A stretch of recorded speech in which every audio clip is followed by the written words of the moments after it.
With the latest from the newsroom, I'm Corey Fink. A friend of William Lee Blake, the Little Falls man who was discovered in the Mississippi River near Little Falls on Sunday, has also gone missing. Police said that they were unable to locate 36-year-old Michael Robert Arndt, who Blake was supposed to meet with before he went missing last Wednesday evening. Blake was dropped off near the Burlington Northern Railroad Bridge, and Blake was supposed to meet Arndt near the bridge. Blake was reported missing Friday and found in the river on Sunday. Arndt has also now been reported as missing. Anyone with information on Arndt's whereabouts or this incident, please contact the Little Falls Police Department. The Morrison County Sheriff's Office and the Little Falls Police Department will be participating in a training exercise with CHI St. Gabriel's Hospital from 7 to noon tomorrow morning. The public should not be concerned with the excess law enforcement expected that will be present during that time span tomorrow from 7 to noon due to the training exercise at the hospital in Little Falls. Funeral services have been set for the deputy killed Sunday at St. Cloud Hospital.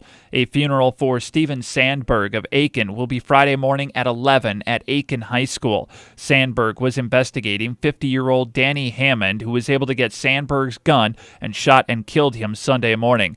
Hammond died later that day after being tased by a hospital security guard and succumbing to what the hospital called a medical emergency.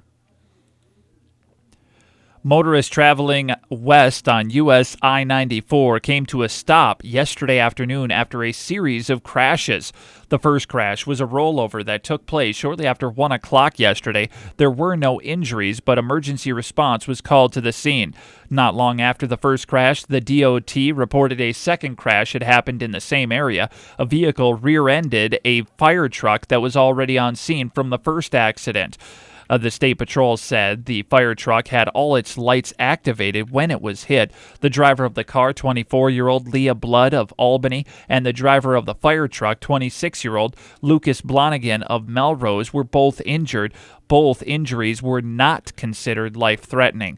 A third crash in the same area was also reported shortly after 3 o'clock yesterday, but there were no reports of any injuries from that accident. And a hearing will continue now next year for Tyler Cronquist, who was indicted in February in connection with the shooting of two people January 4th in a Brainerd residence where one of the two shot, Joseph Kroll, died. Cronquist has been charged with first-degree murder with premeditation and attempted first-degree murder with premeditation. Both sides agreed to a contested hearing continuance to January 6th next year in Brainerd.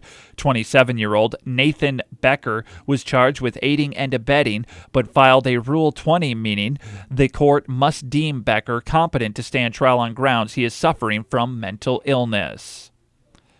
And local unemployment rates have been released for September 2015. Morrison County had a 3.8% unemployment rate last month, down from August and also down from September of last year. Both those numbers were at 4.2%. The statewide average for unemployment in September, 3.2%. The national number, 4.9%. That's the latest from the newsroom.